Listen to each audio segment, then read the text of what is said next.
오늘은 빠숑 김학렬 소장님을 모시고 인터뷰를 나눠보도록 하겠습니다. 소장님 안녕하세요. 안녕하세요. 네, 오늘도 서울 수도권 중심의 좀 어떤 부동산 시장에 대해서 많은 인사이트 좀 부탁드리겠습니다. 네, 열심히 한번 답변을 드려보도록 하겠습니다. 네.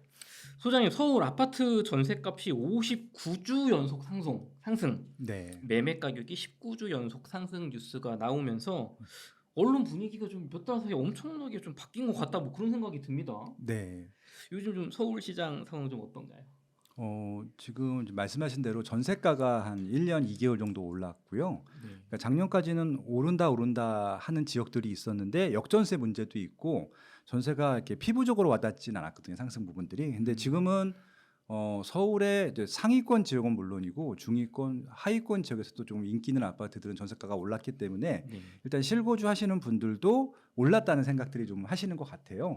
거기다가 실질적으로 이제 전세가 상승 때문에 이사를 하려고 하셨던 분들이 2022년도 4사분기나 2023년도 1사분기 시세만 기억을 하시다 보니까 네. 1년 동안에 알게 모르게 좀 꾸준히 올랐던 지역들이 있는데 네. 깜짝 놀란 거죠. 그래서 이제 지금 아마 생각보다 한 1년 정도 이분들이 관심을 갖고 있지 않다가 관심을 가졌던 순간에 격차가 확 벌어지다 보니까 더 많이 올랐다라고 생각을 하는 것 같아요. 그럼 실제로는 사실 뭐 올해 초나 작년부터 좀 오르는 그렇죠, 게 그렇죠. 있었다. 예. 그렇군요. 네. 아니 근데 또 소장님 지금 전세값이 59주 연속 상승이잖아요. 네. 매매가도 그렇지만 전세가는 지금 체감하시기에 너무 많이 올라간다 이렇게 좀 느끼시는 분들이 있거든요. 그러니까 이제 이게 매매가로 한 1, 2억도 비싼데 전세가로 서울에 있는 대부분 아파트들이 1, 2억씩은 다 올랐거든요. 그리고 이제 가장 큰 이유 그 증거라고 할까요? 그것들을 알 수 있는 게 역전세 얘기를 아무도 안 해요. 근데 지금 역전세가 없느냐? 역전세가 있어요. 있는데도 워낙 그 비율이 적고 네. 대부분은 이전에 거래했던 것보다 상승된 금액으로 계약을 하다 보니까 예, 그리고 또 계약갱신 청구권도 쓰는 비율이 증가했거든요. 네. 그 얘기는 5% 이상 다 올랐다는 얘기잖아요. 그렇죠. 예, 그렇기 때문에 아마 다 피부적으로는 전세가가 더 많이 올랐다고 느껴지시는 것 같아요. 사실 작년만 해도 저희 뭐 역전세나 논다. 네. 뭐 계약갱신 청구권이고 뭐 끝나면 또 이제 막 2중, 3중 전세 가격 이런 얘기 했는데 어느 순간 역전세난 얘기가 없어졌거든요, 소장님. 그렇죠. 그러니까 저도 이제 다주택자이고 세를 놓다 보니까 작년에는 역전세 나서 보증금 돌려준 집도 있는데 네. 올해는 이제 다 계약갱신청구는 썼죠 이제. 그쵸. 예, 쓴 사람들 다시 계약을 하는데 10% 20% 올려도 그냥 계약을 하시더라고요. 예. 이사 가는 집이 더 많이 오르거나 뭐 비용이 그런 거죠. 그러니까 있으니까. 이제 그 정도 시세로 갈 수 있는 데가 없다고 판단을 했겠죠. 예.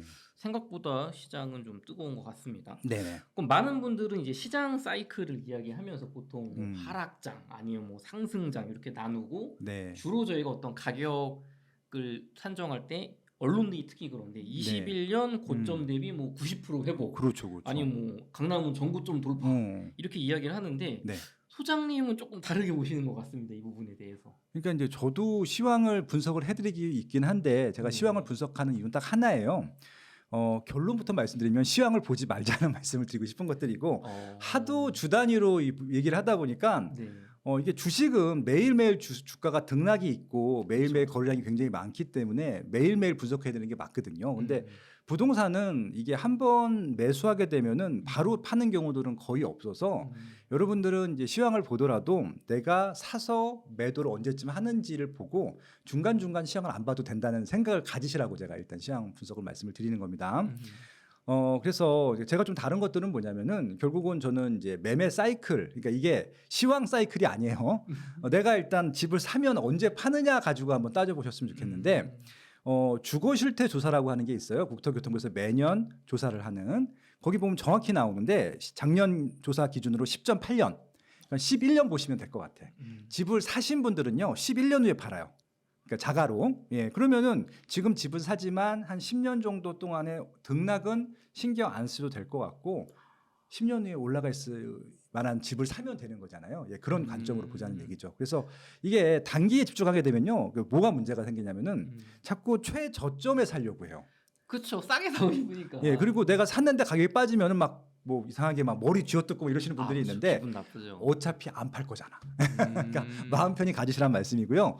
그리고 정말 재수가 좋아서 네. 저점에 사면은 좋은 거고 저점에 못 판다 하더라도 뭐 어차피 내가 상계보다 올랐으면은 그 정도로 위안 삼으시면 될 것 같아요. 그래서 그런 차원으로 말씀을 드리는 것들이고 그렇게 보면은 지금은 좀 상승하는 아파트들이 있어요. 그러니까 예를 들어서 강남 상구가 먼저 올랐겠죠. 네. 그 아파트를 추경 매수하기엔 좀 부담스럽잖아요. 네. 그러다 보니까 이것들도 그대로 소비자 심리에 반영이 되는데 지금 강남 상구도 올라가는 것처럼 보이지만 작년만큼은 안 올랐던 것 같고 지금 그 2등급지 강남이 네. 1급지라고 하면 2등급지가 지금 오르는 타이밍인 것 같고 그 다음에 보면 3급지가 또 올라갈 거예요. 그래서 그렇죠. 아마 남은 2023년 4년도에는 아마 그렇게 좀 순차적으로 최고 비싼 거, 그다음 비싼 거, 그다음 비싼 거, 그 정도 순으로 좀 올라가지 않겠느냐. 이것도 많이 올라가면 한번 또 쉬어요. 예, 또 이 가격이 맞나 싶기도 하고 헷갈리기도 하니까 예, 그렇게 좀 자연스럽게 시장을 보시면은 이게 단기적인 뭐 지난주에는 올랐고 몇 프로 올랐고 이거 신경 안 쓰실 수 있지 않을까라고 좀 제안드리고 싶습니다. 그러면 좀 소장님은 지금 강남은 작년에 사실 많이 올랐다. 네. 우리는 조금 그 상승폭만큼은 미치지 못한 것 같다고 보시는 건가요? 그러니까 이게 좀 애매한 게 네. 이것도 조금 이제 그 거래량하고 그 지역의 특성을 좀 아시면 좋을 것 같아요. 네. 보통 이제 우리가 거래를 한다라고 하는 것은 이제 주식 같은 경우는 100%다 투자 수요잖아요. 그렇죠. 근데 이제 아파트는 투자 수요보다 실수요가 더 많아요. 그러니까 이것부터 좀 인식을 좀 어떻게 보면 인정을 하고 들어가면 좋겠는데 네. 대부분은 아파트 산다고 하면 다 투자 수요로 알고 계시니까 그렇죠. 제가 무슨 말씀을 드려도 이제 악플이 달리죠. 저놈은 집사라고 한다고. 근데 제가 실거주가 더 많다라고 말씀드렸잖아요. 네. 내 집 마련하시는 분들한테 실거주 하라고 하는 건 잘못이 아니니까. 근데 이제 실거주 얘기를 왜 했냐면요. 대부분 실거주로 집을 바꾸시는 분들은 상급지로 가요. 상급지로 가는 겁니다. 그러니까 이제 3급지에서 2급지, 2급지에서 1급지로 가잖아요. 그렇죠. 그럼 1급지는요. 어디로 갈까요? 뭐 강남이지 않을까요, 아무래도? 안 갑니다. 그래서 1급지 있는 분들은 네. 그죠, 넓히는 거밖에 없죠. 그러니까 무슨 얘기냐, 무슨 말씀이냐면은 거래량이 많지가 않아요. 어차피 1급지들은. 그러니까 지금 1급지라고 할 수 있는 것은 강남구, 서초구, 용산구밖에 없거든요. 네. 여기는요. 그러니까 이게 좀 어떻게 보면 장점이자 단점인데 많이 오른 것처럼 보여도 생각보다 거래가 몇 개 안 됐고 있고요. 많이 빠진 것처럼 보여도 거래가 몇 개 안 됐어요. 어차피 이 사람들이 이사 갈 데가 딴 데가 없거든요. 그렇죠. 예, 그러니까 거기는 저는 1급지는 통계에서 그냥 빼고 생각하시면 될 것 같고 내가 그냥 준비가 되면 들어갈 수 있는 그런 지역이라고 보시면 될 것 같습니다. 그래서 이 말씀을 굳이 왜 드리냐면은 많이 오른 것처럼 보였는데 거래 건수가 많이 없다 보니까 이걸 통계적으로 유의미한 통계로 봐야 되느냐라고 질문들을 하세요. 맞아요. 예, 의미가 없다는 얘기죠. 거기는 통계적으로 이제 의미가 없어요. 그러니까 예를 들어서 이런 거예요. 얼마 전에 그 일단은 40억 크럭에 가입한 아파트들이 많아졌어요. 예를 들어서 뭐 레미안 원베일리, 네. 그다음에 아크로 리버파크, 그다음에 레미안 퍼스티지, 맞아요. 또 반포 자이도 뭐 49억까지 갔으니까 이제 그냥 네. 39억까지 갔으니까 40억 크럭이 받은 되는 것들이고요. 그리고 뭐 압구정 현대 아파트 이런 데들은 이미 다 40억 크럭에 가입한 것들이잖아요. 네. 그게 뭐 고평가다, 뭐 이게 뭐 오버평가다라고 하시는 분들이 있는데 그거는요 우리가 평가할 게 아니고 그 사는 분들이 그냥 돈이 있으니까 사는 거예요. 이건 비싸고 싸고의 문제가 아니라 거기는 그냥 어찌 보면은 내가 실거주할 집 혹은 에셋을 파킹해 놓을 것, 안 팔 거죠. 그런 데기 때문에 거기에 거래 건수나 가격은 신경 쓰지 마세요. 왜냐면은 자꾸 이것 때문에 논쟁이 생기는데 뭐 압구정동도 빠졌다, 반포도 네. 빠졌다라고 하는데 맞아요. 예, 그게 의미가 없는 게 그냥 거기는 이렇게 단기적인 등락은 있을지 모르겠지만 거래가 여기 될 수 있고 여기 될 수 있는 거잖아요. 그다음에 또 여기 될 수 있는 거예요. 그냥 우상향하는 데는 전혀 그 어떻게 보면은 이게 뭐 예측이 틀리거나 그럴 가능성이 제로인 단지니까 논외로하고요. 그 밑에 단지들을 좀 보시면 좋을 것 같은데 지금 이제 강남, 서초, 용산 빼면은 제일 최고 상급지가 잠실이에요, 잠실. 송파구. 송파구라고 하지 않고 잠실이라고 하겠습니다. 네. 왜냐면 또 좀 다른 개념이라서. 그렇죠. 잠실역 근처에 어. 그 부분을 그 아파트들을 말씀하시는 그래서 거죠? 여러분들도 앞으로 시황 보실 때 강남구, 서초구, 용산구 건 분석하지 마세요. 거기 의미가 없으니까. 잠시에는 이제 재건축을 해서 이제 좀 입주한 아파트가 이제 4개가 있는데 일단 엘스가 있고요. 그다음에 리센츠가 있고 트리지움이 있고 레이크 팰리스가 있어요. 근데 좀 이제 격차로 따지게 되면 엘스랑 리센츠가 조금 더 비싸고 트리지움 그다음에 레이크 팰리스 순입니다. 그래서 이제 3, 4위는 제외하고 네. 탑 2인 엘스랑 리센츠 가격만 보시면 돼요. 그러면은 대한민국 시장을 거의 대부분 이해할 수 있고 특히 서울시 시황은 그 엘스와 리센츠의 시황과 거의 일치한다고 보시면 될 것 같은데 예를 들어서 이제 2021년도가 고점이었어요. 네. 27억, 28억을 찍었었거든요. 맞아요. 국민평형으로. 근데 2022년도, 2023년도 그건 22년 말, 23년도 초에 18억으로 거래된 게 하나 있었어요. 맞습니다. 그래서 네. 그때 야 여기 16억 간다. 예, 그래서 막 9억이 빠졌네. 그러면서 이제 폭락한다라고 했었을 텐데 그게 마지막이었어요. 그 다음부터는 다시 20억대로 반등을 했다가 네. 20억 전후로 계속 거래가 되다가 최근에 21억, 22억, 23억, 24억, 25억까지 온 거예요. 그러니까 이제 이거를 이제 어떻게 이제 분석을 하냐면은 이게 사람들마다 분석 방법이 달라. 아직도 전고점 회복 못했다. 왜? 27억, 8억 못 갔으니까. 아, 그렇죠. 근데 18억을 보시는 분들 같은 경우는 됐다 많이 올랐다 이렇게 보는 거예요. 그렇죠. 지금 예. 거품이다. 예. 그러니까 이거는요, 여러분들 한번 생각을 해보세요. 앞으로도 이게 계속 반복될 텐데 쭉 올랐다가 쭉 빠지고 쭉 올랐다 쭉 빠지고 이럴 텐데요. 한번 생각을 해보세요. 그럼 엘스라고 하는 아파트가 10년 후에 얼마 되어 있을 것 같으세요? 10년 후에요. 예, 30억 넘어가 있을 것 같지는 않으세요? 그게 또 그렇게 생각이 들다가도 예, 엘스는 무조건 30억이 넘어가요. 왜냐면은 무조건 가는군요. 여기는 인기가 정말 많은 아파트입니다. 그러니까 이제 사람들이 꺼려하는 게 뭐냐면은 네. 구축인데 재건축 안 될까봐 그런 아파트는 좀 꺼려해요. 네. 그러니까 기본적으로 지하 주차장이 있고 뭐 커뮤니티 대충 있고 살만하면은 구축이든 준신축이든 입지가 좋은 데들은 살거든요. 잠실은 일단 입지가 좋고 이미 재건축을 한 번 한 아파트이기 때문에 뭐 지하 주차장도 있고 커뮤니티도 꽤 있고 한강도 가깝고 그다음에 뭐 삼성역도 가깝고 롯데 월드타워도 있고 그러니까 불편함이 없는 입지예요. 그런 입지들은요. 진짜 다 쓰러져 가기 전 그런 뭐 낡은 주택들이 아니고서는 그냥 실수요는 늘 있다. 그러니까 투자 수요가 들어서 단기간에 등락을 시킬지 모르겠지만 네. 꾸준히 대기 수가 많은 지역이기 때문에 그냥 꾸준히 올라갈 것 같다. 그러면은 지금 들어가면 되는 거예요. 근데 이제 제 말씀을 또 안 믿고 엘스가 또 빠질 거다. 20억 밑으로 빠질 거다. 뭐 10억이 될 거다라고 이해하시는 분들은 또 못 사는 거예요. 그러니까 이거는 여러분들이 판단해 보시면 될 것 같고 저는 실수요자 입장에서 한번 말씀을 드린 거예요. 그러니까 실질적으로 잠실에 살고 계신 분들, 특히 자가로 살고 계신 분들이 있다고 좀 주변에 있으시면 물어보세요. 그분들은 그 아파트를 어떻게 생각하고 있는지 그러시면 아마 좀 선택하는 데 편하지 않을까라고 좀 제안드리고 싶습니다. 아, 네. 그렇군요. 소장님 그러면은 좀 구축 아파트더라도 네네. 야, 여기가 핵심지가 아니고 뭔가 사람들이 원하는 지역은 아닌 구축인데 네. 뭐 지하 주차장이 없고 네. 아니면은 뭐 커뮤니티도 없고 음. 그렇다고 재건축하자니 뭐 용적률 이런 거 안 좋고 음. 이런 데는 조금 위험하다고 보시는 건가요? 뭐 거기도 실거주만 하겠다라고 하시는 분들은 그냥 하셔도 돼요. 근데 뭐 그렇게 시세가 안 올라갈 것으로 예상이 되는 지역들을 굳이 매매 자가로 거주할 필요는 없잖아요. 아, 전세나 월세로 거주하시면 되고요. 아마 그런 데들은 어김없어요. 전세가율이 높을 겁니다. 예, 그러니까 그건 알고 가시면 됩니다. 그러니까 전세가율이 높은 데들은요. 역으로 말씀드리면 미래 가치가 없다라고 소비자들도 이제 인식을 하는 거예요. 인정을 하는 데이기 때문에. 네. 그러니까 전세가율이 높은 지역들을 만약에 투자 목적으로 접근하시면은 단타 치시는 분들은 모르겠지만 중장기적으로는 그렇게 바람직한 투자처는 아니거든요. 예, 그렇게 좀 말씀드리고 싶습니다. 엘스나리 대지는 그런 지역이 아니다. 네, 거긴 전세가율도 낮아요. 낮으니까. 예, 높지도 않고. 예. 그럼 많은 분들이 또 저희 궁금한 게 강남 오르는 거 알겠어. 음. 잠실 오르는 거 알겠어요. 근데 마포, 네. 성동구 네. 혹은 뭐 이제 동작구 이런 이제 2급지들 네. 이쪽도 지금 많이 오르고 있단 말이에요, 소장님. 그렇죠. 지금 오르는 그 지금이 오히려 맞아요. 예, 오히려 강남 상구는 잠잠한데 그렇죠. 예, 거래 물론 되고 있지만 몇 건 아니겠고요. 네. 오히려 지금 말씀하신 마포구, 성동구, 동작구가 좀 거래 거기다 하나 더 보태면 동대문구, 맞아요. 강동구 이런 데들 맞아요. 예, 거래가 좀 많죠. 그 제가 최근에 그 한 신문사 기사를 봤더니 네.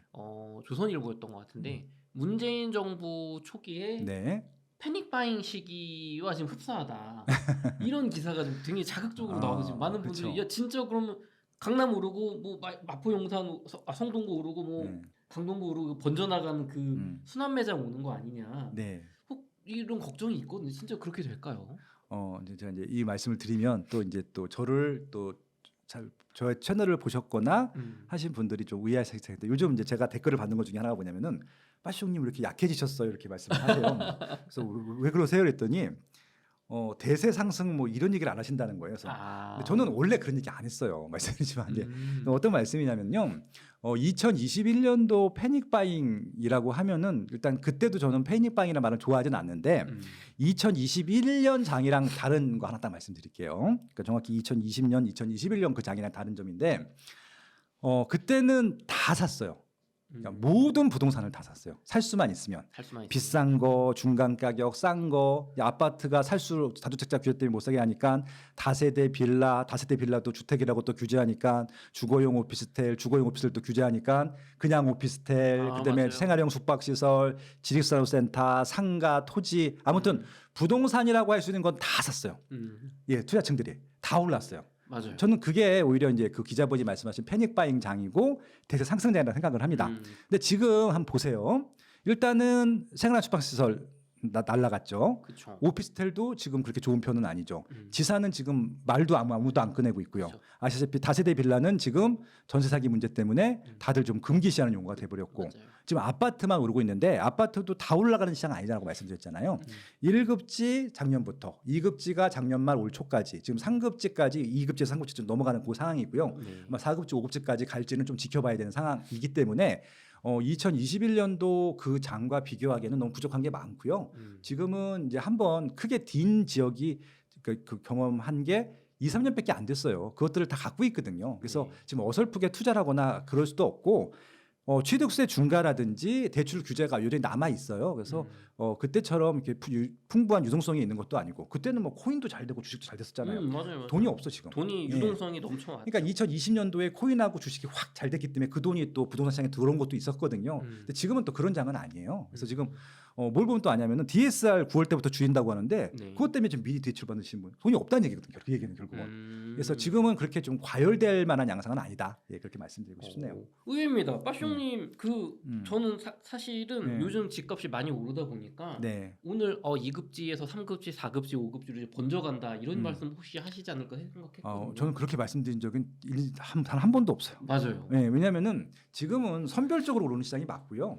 근데 선별적으로 오르는데 일단 입지가 제일 중요하고 네. 입지 후에 상품이 더 중요. 그 상품이 두 번째로 중요할 텐데 하급지도 오를 거예요. 근데 이제 거기는 좀 상급 상품들, 소위 말해서 새 아파트나 준신축 정도 그리고 아마 재건축 재개발이 준비된 진도가 좀 나간 지역들은 거기까지는 오를 수 있을 텐데 아까 말씀하신 대로 나홀로 구축들은 올라갈 방법이 없어요. 왜냐하면은 서울 하급지 같은 경우는요.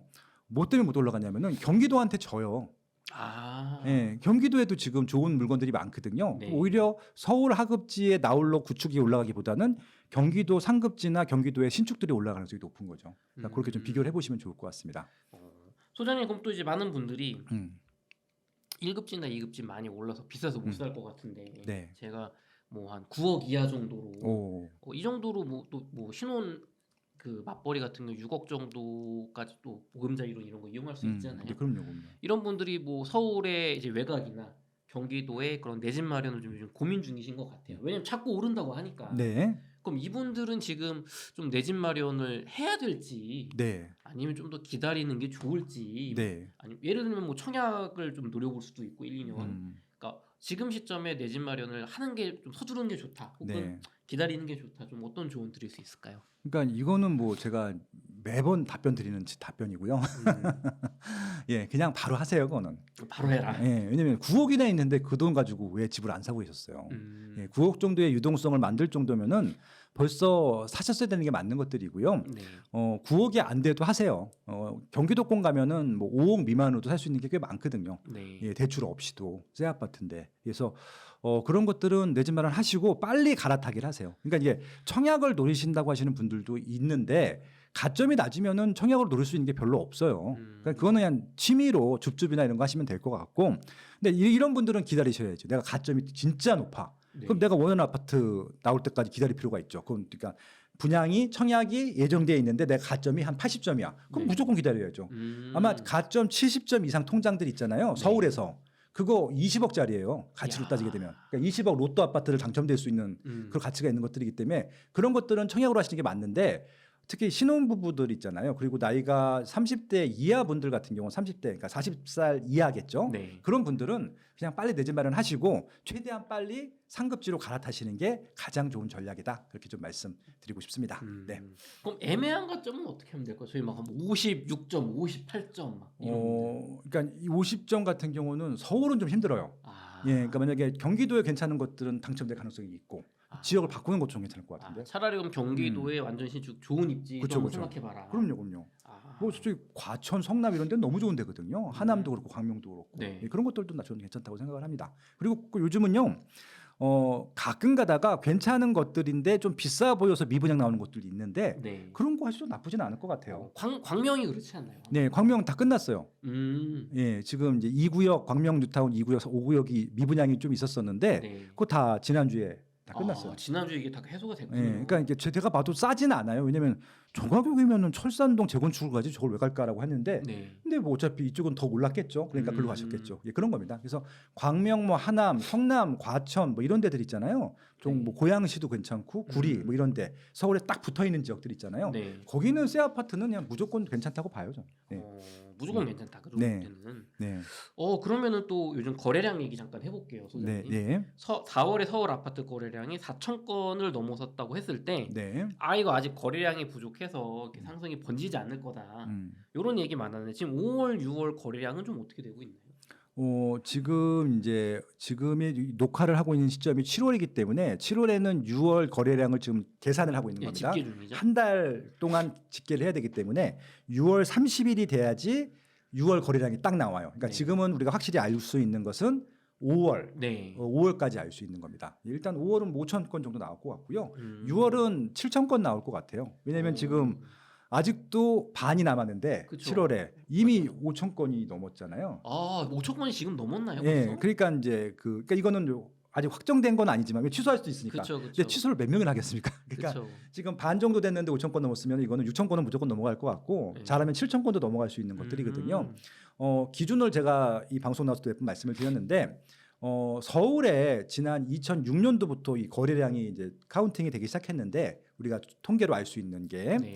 평균으로 따지게 되면 8천 건 전후예요. 8천 건, 9천 건. 예, 그래서 10,000건 넘어가면 정말 많은 거고요. 보통 이제 그 뭡니까 8천 건 전후가 보통 정도고 5천 건 이하가 좀 적은 걸 텐데, 네. 지금 말씀드린 통계는 다 적은 쪽에 포함된 거죠. 4천이나 5천이나. 그쵸. 근데 이제 6천 건, 7천 건이 된다. 그러면은 이제 평균 정도까지 온 거거든요. 근데 여기서 좀 주목해 봐야 될 게 뭐냐면은 과거에 정상적인 시장에서 8천 건하고 지금의 7천 건은 달라요. 왜냐면 그때는 투자 수요가 있었거든요. 네. 근데 지금은 투자 수요가 별로 없어요. 물론 음. 지방 분들이 서울 거를 전세를 끼고 사둔다. 이걸 투자로 봐야 되지 않겠느냐라고 하면은 예, 투자 수요가 맞긴 한데 그거를 감안해도 옛날엔 더 많았거든요. 그러니까 지방에서 많았다는 게 아니라 서울이나 경기도 사람들도 그냥 그러니까 거주할 생각은 눈꼽만치도 없고 샀다 팔았다 하려고 서울 사는 사람이 많은데 그 정도 지금 시장은 아니거든요. 지금 네. 규제가 있기 때문에. 그래서 저는 대부분은 실수요라고 보고 분석하는 게 맞다고 생각하고 있는데, 근데 투자 수요 없이 6천 건, 7천 건이 나왔다? 그러면 정말 거래량이 많은 겁니다. 근데 이거는 지금 아까 말씀드린 대로 DSR이 9월부터 시행되기 때문에 8월 달까지 빨리 거래를 하기 위한 순간적으로 몰린 거일 수도 있겠다는 생각이 들기도 하고요. 그것과 상관없이 일단 5천 건까지는 온 것 같거든요. 그러면 이제 적은 거래량은 아니다. 그 정도만 생각하시면 될 것 같습니다. 그렇다고 정상화 정도가 되는 거래량이지만 뭐 아주 막 엄청 뜨겁고 막 대세 상승이고 좀 뭐 난리 나는 그런 상황은 또 아니다. 그러니까 투자 수요층들이 시장에 들어와야 되는데, 그러니까 저는 이제 저렇게 왜 빠슈님이 왜 그런 얘기를 안 하지라고 그래서 너무 재미없다, 네. 달라진 것 같다, 누구 눈치를 보는 거냐, 뭐 뒤에 뭐 배우 세력이 있느냐, 뭐 이렇게 댓글 다시는 분들이 있는데 네. 그게 아니라 말씀드렸잖아요. 투자 수요층들이 들어와야 좀 따뜻해지고 뜨뜻해지는데 지금 네. 투자 수요층들이 서울 아파트를 안 사요, 생각보다. 예, 그렇게 좀 보시면 돼요. 네. 그러면은 정말 우리가 그 아까 서두에 제가 어떤 신문 기사 보고 이거 막 무슨 패닉 바잉 직전이다 이렇게 막 지금 난리 날 것처럼 예. 이건 사실 좀 과장이 있다. 그러니까 이제 그 분들, 특히 기자분들이나 그런 이제 제도권 전문가들이 보시는 건 뭐냐면은 그러니까 비교되는 시기 대비 몇 배가 올랐는지 하거든요. 네. 그럼 다시 한번 따져볼게요. 2022년도에 서울 아파트 거래량이 한 달에 1,000건이 안 됐어요. 맞아요. 얼마 안 됐어요. 진짜 안 예. 됐어요. 1,000건이 안 됐었거든요. 2022년 12월 달 같은 경우 치기 600건인가 700건 나왔었는데 네. 일단 1,000건이라고 간주할게요. 1,000건에서 지금 만약 6,000건이 됩니다. 야, 6배 올랐어. 그러면 이제 이게 어떻게 보면 그 기사에서 헤드라인, 속된 말로 야마라고 하는데 헤드라인에 들어갈 만한 문구인 거잖아요. 그렇죠. 예, 그런 거죠. 뭐 그렇게 생각하시면 되죠. 이게 헤드라인에 들어가는 문구지 이게 정말 뭐 시장에서 막 펄펄 끓거나 이런 건 아니에요. 6배는 올랐지만. 예. 그럼 우리가 너무 막 심각하게 받아들일 필요는 없다. 그냥 준비된 분들은 내 집 마련하고 그렇죠. 예. 갈아탈 수 있는 분은 갈아타고 뭐 조금 부족하면 뭐 기다리셔도 된다. 그 정도일 때는 네. 이 정도 될 것 같습니다. 하나만 더 여쭤보겠습니다. 9월에 미국의 금리 인하 소리 있어요. 네. 파월 의장도 최근에 2% 인플레이션에 부합할 수 있겠다. 이렇게 연일 좀 우호적인 얘기도 좀 하고 있거든요. 예. 어제는 2%까지 기다릴 필요도 없다라고 얘기했어요. 그러니까요. 그래서 지금 지금 나스닥이 매일 신고가 맞아요. 싣고 있잖아요. 예. 그래가지고 지금 야 이거 진짜 이번엔 그 금리 인하 나오는 거 아니냐 이렇게 얘기가 되고 있는데 네. 그러면은 미국에서 금리 인하가 나오게 되면 우리나라에 좀 지금 아직 뭐 뜨겁진 않지만 네. 그래도 뭐 괜찮은 보통 상태가 된 음. 우리나라 뭐 부동산 시장은 좀 어떤 영향이 있을까요? 그러니까 이미 지금 뭐 고금리에 대한 것들, 중금리에 대한 것들, 저금리에 대한 것들을 우리가 다 지난 정말 짧은 기간 동안에 한 5년 동안에 다 겪어봤어요. 네. 진짜 막 7%까지 올라가는 것도 봤고 맞아요. 1%대 금리도 봤어요. 지난 네. 5년 동안에 정말 드라마틱했는데 지금은 이제 3%대인 것 같아요. 지금 딱. 근데 지금 이 3%대 금리를 한번 생각을 해보세요, 여러분. 제가 조금 전에 점심을 이제 저희 다독다독이라고 네. 그거 이제 오늘 녹화하는 날에서 이제 녹화하고 점심을 먹고 바로 온 건데 거기에 한 친구가 집을 이번에 샀어요. 네. 갈아타기입니다. 대출 얼마에 받았니? 그랬더니 3.2%에 받았대요. 그냥 걔는 뭐 집이 하나니까 정상적인 주택담보대출을 받은 겁니다. 여러분들 한번 생각을 해보세요. 3.2%면 높은 거예요, 낮은 거예요? 역사적으로 보면 좀 낮은 편에 속하지 않나요? 그러니까요. 근데 지금 뭘 더 기대를 하시는 거예요? 아, 지금 이게 미국 기준금리가 우리가 3.5예요. 기준금리보다 더 낮은 금리로 지금 대출을 받을 수 있거든요. 그러니까 뭐 지금 거기가 또 미국이 금리를 더 내린다. 우리가 더 내릴 수 있느냐? 그건 또 다른 문제인 것 같아요. 근데 기준금리를 또 내릴 수 있죠. 아마 내린다고 했으니까 제 생각에 내릴 것 같은데 기준금리를 내린다고 코픽스 금리가 내려지는 것도 아니고 다른 문제거든요. 그건 별도로 가는 것들이어서 그냥 분위기상 유동성이 좀 많아지겠구나. 그러면 유동성이 많아지게 되면은 뭐 유동성 가지고 투자하시는 분이 돈을 벌 수 있겠구나. 그들이 만약에 주택 시장에 들어오면은 그거 가지고 뭐 좋은 주택들, 좋은 부동산들을 살 수 있겠구나. 뭐 그 정도로 시나리오는 그려볼 수 있겠는데 그렇게 되기까지 기다리실 필요가 없을 것 같고요. 그냥 3.2% 정도면은 그 정도면은 충분히 저는 비싸지 않은 금리라고 생각하거든요. 그걸로 맞춰서 내지면 하시면 되겠다라고 좀 제안을 드리고 싶습니다. 역으로. 네. 또 우리나라에서 이미 가상금리 쪽을 좀 이렇게 낮게 컨트롤하고 있다고 하더라고요. 저도 근데 또 들어보니까. 지금 최근에 또 대출 양이 또 네. 확 증가한다고 하니까 또 한번 또 황근호 총리님이 한번 또 눈치를 줬잖아요. 갑자기 0.1%를 뜬금없이 올려. 아무 이유도 없는데. 그냥 올려요. 예, 근데 코픽스 금리는 내려왔는데 네. 그냥 은행 금리는 또 올라가요. 그러니까 이걸 저는 그 금리의 기준이 뭔지 모르겠어요. 그냥 정부의 컨트롤에 좀 걸려 있다. 그러니까 뭐 이렇게 그 한국은행 총재님께서 재채기하면은 네. 움찔해서 갑자기 올리고 또 잠잠해 계시면 조금 내리고 뭐 이런 것 같아요.